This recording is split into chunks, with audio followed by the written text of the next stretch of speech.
الحمد لله الحمد لله وكفى وسلام على عباده الذين اصطفى أما بعد فأعوذ بالله من الشيطان الرجيم بسم الله الرحمن الرحيم يا أيها الذين آمنوا اتقوا الله وكونوا مع الصادقين صدق الله العظيم وبلغنا رسوله الكريم.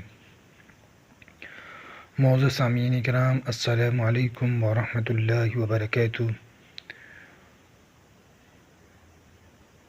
اللہم صلی علی سیدنا و مولانا محمد وبارک وسلم صلاۃ و سلاما علیک یا رسول اللہ صلی اللہ تعالی علیہ وسلم۔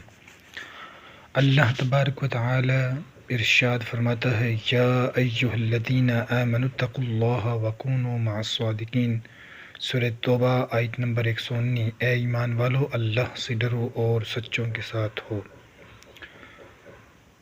تفسیر میں ہے یعنی ان لوگوں کے ساتھ ہو جاؤ جو ایمان میں سچے ہیں، مخلص ہیں، رسول اکرم صلی اللہ علیہ وسلم کی اخلاص کے ساتھ تصدیق کرتے ہیں۔ محترم حضرات، ابھی 11ویں شریف کا مہینہ چل رہا ہے۔ اس مہینے میں لوگ حضور غوث اعظم رضی اللہ تعالیٰ عنہ کی محفل سجاتے ہیں، ان سے فیوز و برکات حاصل کرتے ہیں۔ حضور غوث اعظم رضی اللہ تعالیٰ عنہ کی ذات ایسی ہے کہ اپنے بیگانوں نے بھی ان تعریف و توصیف کی ہے۔ آئیے ہم ان کی حیات و زندگی کے چند تابندہ نفوس کو دیکھیں اور اس سے کچھ سیکھیں۔ حضور غوث اعظم رحمۃ اللہ علیہ کی ولادت سے قبل خلافت بغداد بہت کمزور ہو چکی تھی۔ سیاسی معاشرتی اعتبار سے ہر جگہ انتشار و افتراق کا دورہ تھا۔ رایا سے لے کر امراء و سلاطین تک شرعی احکام کی پامالی میں مبتلا تھے۔ ان حالات میں ایک ایسی روحانی قوت کی ضرورت تھی جو تمام طاغوتی طاقتوں کو مغلوب کر کے بنی نوع انسان کو اثر و دین اسلام پر قائم کرے۔ چنانچہ ایسے وقت میں حضور غوث اعظم رحمۃ اللہ علیہ کی ولادت ہوئی اور آپ نے اپنے روحانی اثرات کے ذریعے مردہ دلوں کو زندہ کیا۔ پیشگوئی اور ولادت حضرت شیخ ابو بکر بن حوار رضی اللہ تعالیٰ عنہ نے اپنی مجلس میں ایک دن اپنے اصحاب میں اولیاء کے حالات کا ذکر کیا، پھر کہا کہ عنقریب عراق میں ایک اجمی شخص پیدا ہوگا، وہ اللہ تبارک و تعالیٰ اور لوگوں کے نزدیک بلند مرتبہ والا ہوگا، اس کا نام عبد القادر ہوگا، اس کی سکونت بغداد ہوگی، وہ کہے گا کہ میرا یہ قدم ہر ولی اللہ کی گردن پر ہے، اس کے زمانے کے اولیاء اس کی بات مانیں گے۔ وہاں کیا مرتبہ غوث ہے بالا تیرا، اونچے اونچوں کے سروں سے قدم اعلیٰ تیرا، سر بنا کیا کوئی جانے کہ ہے کیسا تیرا، انگلیاں ملتے ہیں آنکھیں، وہ ہے تنوا تیرا۔ حضرات محترم، یہ تو صرف ایک واقعہ ہم نے پیش کیا ہے۔ بہت سارے ولیوں نے حضور غوث اعظم رضی اللہ تعالیٰ عنہ کی ولادت کی خوشخبری دی ہے۔ حضور غوث اعظم کی ولادت باسط یکم رمضان مبارک بروز جمعہ 470 سن ہجری کو گیلان میں ہوئی۔ حضور غوث اعظم رضی اللہ تعالیٰ عنہ کی ولادت یکم رمضان مبارک کو ہوئی اور پہلے ہی دن سے روزہ رکھا۔ سحری سے لے کر غروب آفتاب سے پہلے تک آپ والدہ محترمہ کا دودھ نہیں پیتے تھے۔ یہ بات لوگوں میں مشہور ہو گئی تھی۔ دوسرے سال جب ابرالو تھا، رمضان مبارک کا چاند نظر نہ آیا، تو لوگوں نے آپ کی والدہ سے پوچھا کہ آج آپ کے بیٹے نے دودھ پیا کہ نہیں؟ آپ کی والدہ نے بتایا کہ آج میرے لخت جگر نے دودھ نہیں پیا ہے۔ تحقیق کے بعد پتہ چلا کہ اس دن رمضان مبارک کی پہلی تاریخ تھی۔ غوث اعظم متقی ہر آن میں، چھوڑا ماں کا دودھ رمضان میں۔ آپ فرماتے ہیں کہ عمر کے ابتدائی دور میں جب کبھی میں لڑکوں کے ساتھ کھیلنا چاہتا تو غیب سے آواز آتی تھی کہ لہو لعب سے باز رہو، جسے سن کر میں رک جایا کرتا تھا، اور اپنی گرد و پیش پر جب نظر ڈالتا تو کوئی آواز دینے والا دکھائی نہیں دیتا تھا، جس کی وجہ سے مجھے دہشت سی معلوم ہوتی اور میں جلدی سے بھاگتا ہوا گھر آتا اور والدہ محترمہ کے گوش محبت میں چھپ جاتا تھا۔ سرکار غوث اعظم رضی اللہ تعالیٰ عنہ کی عمر جب 5 سال کی ہوئی تو آپ کی والدہ محترمہ نے جیلان کے ایک مقامی مکتب میں داخل کرایا۔ 5 سال تک یہاں تک تعلیم حاصل کرتے رہے اور بہت سارے علوم فنون پر دسترس حاصل کی۔ حضور غوث اعظم فرماتے ہیں جب میں 10 سال کا تھا اور گھر سے مدرسہ جایا کرتا تھا تو میں دیکھتا تھا کہ فرشتے میرے ارد گرد چل رہے ہیں، اور جب میں مکتب میں پہنچتا تو میں سنتا تھا کہ فرشتے بچوں کو کہہ رہے تھے افسحوا افسحوا، اللہ تعالیٰ کے ولی کو بیٹھنے کے لیے جگہ دو۔ حضور غوث اعظم رضی اللہ عنہ فرماتے کہ میں 9 عمر تھا، یوم عرفہ ذوالحجہ کے دن میں صحرا میں گیا اور کھیتی کے بیل کے پیچھے ہو لیا۔ بیل نے مڑ کر آپ کی طرف دیکھا اور کہا اے عبدالقادر، آپ کسب کاروبار کے لیے پیدا نہیں ہیں اور نہ ہی جانوروں کو دیکھ بھال کے لیے پیدا ہوئے۔ میں گھبرا کر گھر آ گیا اور مکان کی چھت پر چڑھا تو حجابات اٹھا دیے گئے اور میں نے شہر گیلان ایران سے دیکھا کہ حجاج کرام میدان عرفات میں جمع ہیں۔ میرے دل میں علم دین حاصل کرنے کا شوق جنون پیدا ہو گیا۔ میں نے والدہ ماجدہ سے عرض کیا کہ مجھے اللہ تعالیٰ کی راہ میں وقف کر دے اور مجھے اجازت دے کہ میں بغداد جا کر علم دین حاصل کروں۔ والدہ نے سبب پوچھا تو آپ نے سارا واقعہ بیان کر دیا۔ والدہ ماجدہ کی آنکھیں اشکبار ہو گئیں۔ انہوں نے آپ کے والد ماجد کے چھوڑے ہوئے 80 دیناروں میں سے 40 آپ کو دیے اور اسے صدری میں سی دیے، بقیہ 40 دینار آپ کے بھائی کے لیے رہنے دیے۔ آپ کو یہ کہہ کر بغداد کے لیے رخصت کیا کہ ہر حال میں سچ بولنا۔ محترم حضرات، ہمیں اس واقعے سے کئی درس ملتے ہیں۔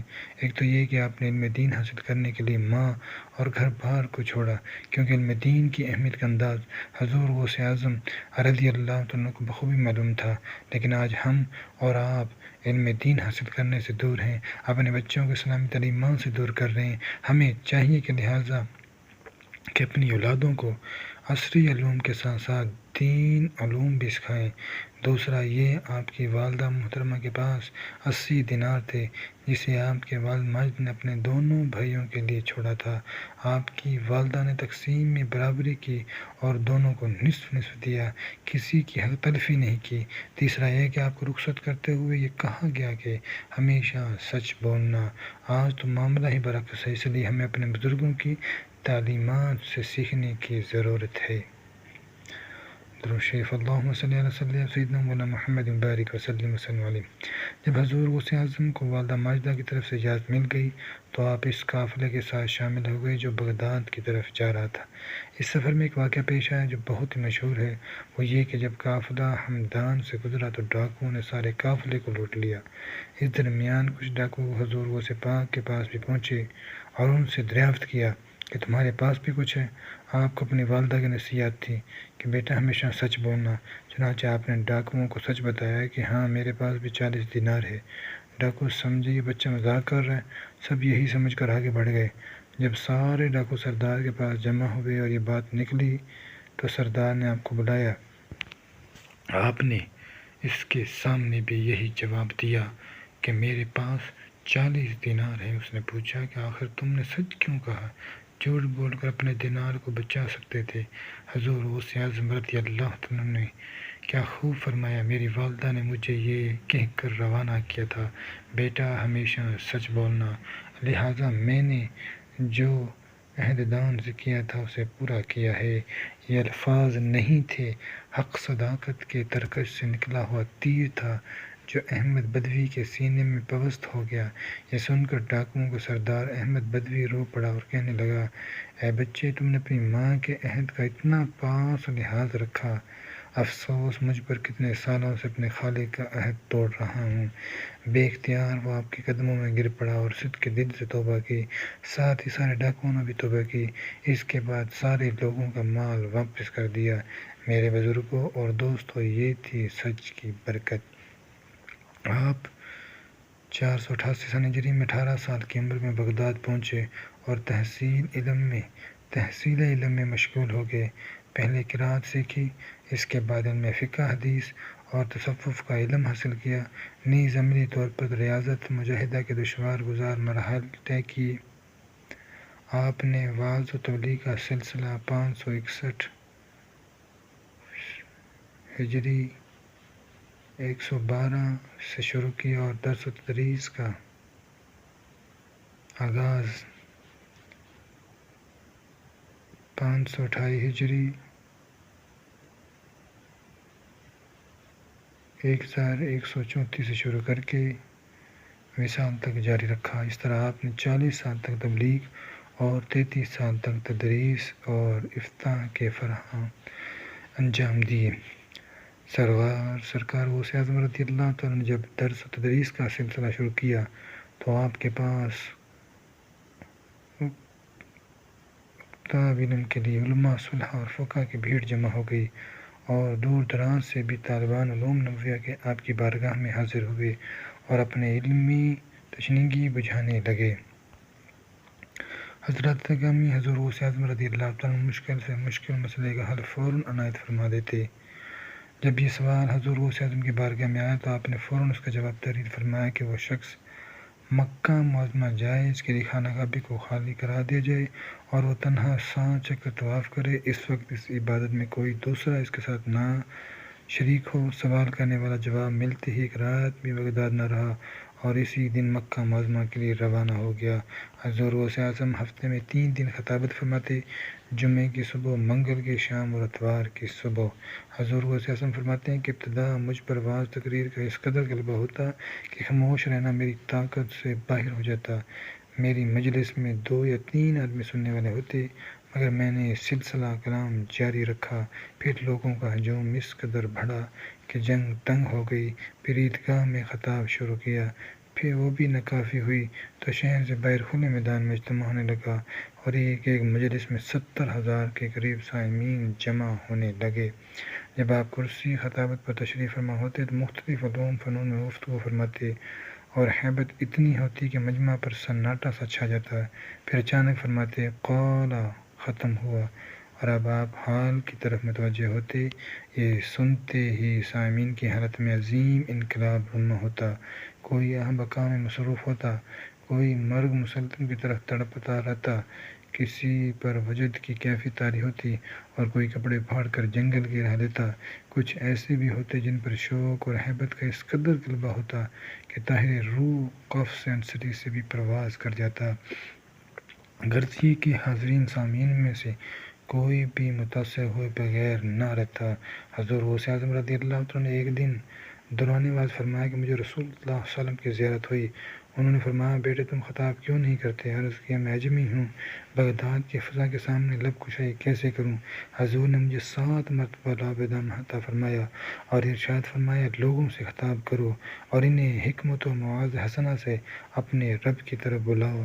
اتنے میں نماز ظہر پڑھی اور بیٹھ گئے۔ لوگوں کے ہجوم جمع ہے، مجھ پر کب کبھی طاری ہو گئی، کیا دیکھتا ہوں کہ حضرت علی المرتضیٰ رضی اللہ تعالیٰ عنہ تشریف فرما ہیں۔ انہوں نے 6 مرتبہ لابدان عطا فرمایا۔ میں نے عرض کی 7 کی تعداد پوری کیوں نہیں فرمائی؟ فرمایا، رسول اللہ صلی اللہ علیہ وسلم کے ادب کے پیش نظر۔ محترم حضرات، جس پر حضور کا اور حضرت علی کی نظر ہو، اس کے مرتبہ کا عالم کیا ہوگا؟ حضور صلی اللہ علیہ وسلم فرماتے ہیں کہ میرے ہاتھوں پر 5,000 سے زیادہ یہود و نصارہ تائب ہو کر مشرف با اسلام ہوئے۔ حضرت محترم اللہ تبارک و تعالیٰ قرآن مجید میں ارشاد فرماتا ہے، ان الشیطان للانسان عدو مبین۔ سورہ یوسف آیت نمبر 5۔ بے شک شیطان آدمی کا خدا دشمن ہے۔ یہ بات بہت واضح ہے کہ شیطان انسان کا خدا دشمن ہے، اس کا کام ہی بہکانا، راہ راست سے لوگوں کو بھٹکانا ہے۔ چنانچہ شیطان نے حضور غوث اعظم کو بھی بہکانے کی کوشش کی، مگر اسے کامیابی نہ ملی۔ ایک مرتبہ حضور غوث اعظم عبادت میں مصروف تھے، زمین سے آسمان تک تیز روشنی پھیل گئی اور اس روشنی سے ایک صورت ظاہر ہوئی جس نے بڑی غرضدار آواز میں آپ سے کہا، اے عبدالقادر، میں تیرا رب ہوں، تیری عبادت و ریاض سے خوش ہو کر میں نے فرائض کو تجھ پر معاف کر دیا اور حرام چیزوں کو حلال کر دیا، لہٰذا آپ جو چاہو سو کرو۔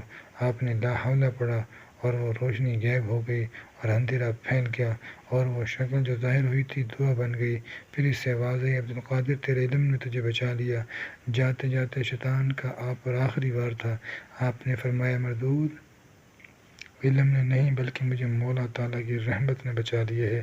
آپ کی یہ بات سن کر ابلیس لعین اپنا سر پیٹنے لگا اور کہا، اب تو میں آپ سے قطعاً مایوس ہو چکا ہوں اور آئندہ آپ پر وقت ضائع نہیں کروں گا۔ آپ نے فرمایا، دور ہو جا مردود، میں تیری کسی بات کا اعتبار نہیں کروں گا اور ہمیشہ تیرے مکر سے اللہ کی پناہ مانگتا ہوں۔ حضور غوث اعظم کے زمانے میں بھی ایسے امراء سلاطین موجود تھے جن کی ظلم و بردیت سے عوام پریشان تھی، مگر آپ امراء سلاطین سے کبھی بھی محروم نہیں ہوئے بلکہ بے خوف و خطر ایسے ظالم حکمرانوں کی ظلم و ستم سے روکا اور ان کی اصلاح فرمائی۔ آپ کے اخلاق و عدالت کا ایک اعلیٰ خلق عظیم کا نمونہ اور اعلیٰ ہدی مستقیم کا مصداق تھے۔ آپ تن عالی مرتبت، جلیل القدر، وسیع العلم ہونے اور شان و شوکت کے باوجود ضعیفوں میں بیٹھتے، فقیروں کے ساتھ تواضع سے پیش آتے، بڑوں کی عزت، چھوٹوں پر شفقت فرماتے، سلام کرنے میں پہل کرتے، طالب علموں اور مہمانوں کے ساتھ کافی دیر بیٹھتے بلکہ ان کی لغزشوں اور گستاخیوں کو درگزر فرماتے۔ میرے پیارے اسلامی اور آج ہمارا کیا حال ہے؟ آج شب بیداری تو کرتے ہیں مگر عبادت و ریاضت کے لیے نہیں، نماز روزے کے لیے نہیں، ماں باپ کی خدمت کے لیے نہیں، بلکہ ہماری شب بیداری تو موبائل میں ہو رہی ہے، فیس بک، واٹس ایپ، ٹویٹر، انسٹاگرام پر، ٹک ٹاک اور گیم پر، یوٹیوب اور فلم مبنی پر ہو رہی ہے۔ مسلمانوں، ہوش کے ناخن لیں، فرائض و واجبات کو اس کے اپنے وقت پر ادا کریں۔ اللہ تعالیٰ ارشاد فرماتا ہے، وَمَا خَلَقْتُ الْجِنَّ وَالْإِنسَ إِلَّا لِيَعْبُدُونِ، میں نے جن و انس کو اپنی عبادت ہی کے لیے پیدا فرمائے ہیں۔ اولیاء کرام کی کرامات برحق ہیں، یہی اہل سنت و جماعت کا مذہب ہے۔ کرامات اثبات ولایت کی سب سے بڑی روشن دلیل ہے۔ حضور غوث اعظم رضی اللہ عنہ بے شمار کرامتوں کا صدور ہوا ہے، اس پر تمام مورخین کا اتفاق ہے۔ ایک عورت اپنے لڑکے کو آپ کی خدمت میں لا کر کہنے لگی کہ میرا یہ فرزند آپ سے بے حد عقیدت رکھتا ہے، میں چاہتی ہوں کہ آپ سے اکتساب فیض کرے، اسے اپنی غلامی میں قبول فرمائیں۔ آپ نے اس عورت کی استطاعت کو قبول کر لی اور اس بچے کو ریاضت و مجاہد پر لگا دیا تاکہ سلوک کا طریقہ سیکھ کر مرتبہ کمال کو پہنچے۔ ایک دن اس کی ماں بچے سے ملنے آئی تو دیکھا کہ بچے کا چہرہ زرد ہو چکا ہے، نہایت کمزور بھی ہو گیا ہے اور جوں کی روٹی کھا رہا ہے۔ یہ دیکھ کر حضرت کی خدمت میں حاضر ہوئی تو آپ کے سامنے ایک برتن بن پایا جس میں مرغی کی ہڈیاں پڑی تھیں جو آپ نے تناول فرما کر برتن میں ڈال دی تھی۔ اس عورت نے جب یہ دیکھا تو کہا، اے میرے سردار، آپ خود تو مرغی کھاتے ہیں اور میرا بیٹا جو کی روٹی کھاتا ہے۔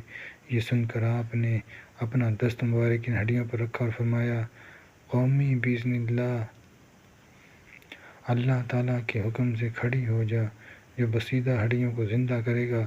اس وقت وہ مرغی زندہ ہو کر کھڑی ہو گئی اور شور مچانے لگی اور سکتے میں آ گئی۔ تب سرکار غوث اعظم نے اس عورت سے مخاطب ہو کر فرمایا، جب تیرا بیٹا اس درجہ تک پہنچ جائے گا تو جو چاہے گا کھائے گا۔ ایک روز ہوا تیز تھی، ایک چیل آپ کے مجلس کے اوپر سے چلاتی ہوئی گزری جس کی وجہ سے حاضرین پریشان ہو گئے۔ آپ نے فرمایا، اے ہوا، اس کا سر پکڑ لے۔ آپ کا یہ فرمانا تھا کہ فوراً چیل زمین پر گر پڑی اور اس کا سر تن سے جدا ہو گیا۔ پھر آپ نے اس کو ایک ہاتھ سے اٹھا کر دوسرا ہاتھ اس پر پھیرا اور بسم اللہ الرحمن الرحیم پڑھی تو وہ اللہ تعالیٰ کے حکم سے زندہ ہو گئی اور رڑ گئی۔ تمام لوگوں نے اسے ملاحظہ فرمایا۔ آخری بات، حضرت محترم حضرت غوث اعظم رضی اللہ تعالیٰ عنہ سے ہم سب کو والہنا عقیدت محبت ہے تو ان کے فرامین پر بھی تو عمل کرنا ہوگا۔ حضرت غوث اعظم رضی اللہ عنہ فرماتے ہیں کہ محبت رسول کا مطلب یہ ہے کہ حضور اقدس صلی اللہ علیہ وسلم کی نقش قدم پر چلا جائے اور فرائض و واجبات کے علاوہ سنتوں کی ادائیگی کا بھی اہتمام کیا جائے۔ یعنی محبت صرف زبانی جمع خرچ اور نعرے لگانے کا نام نہیں، بلکہ محبت اسوہ رسول کے سانچے میں ڈھل جانے کا نام ہے۔ اسی طرح حضور غوث اعظم رضی اللہ عنہ سے محبت اور انسانیت کا تقاضا ہے کہ ہم ان کے ارشادات پر عمل پیرا ہوں۔ اللہ تعالی ہم سب کو عمل کی توفیق عطا فرمائے، آمین، بجاہ النبی الامین صلی اللہ تعالی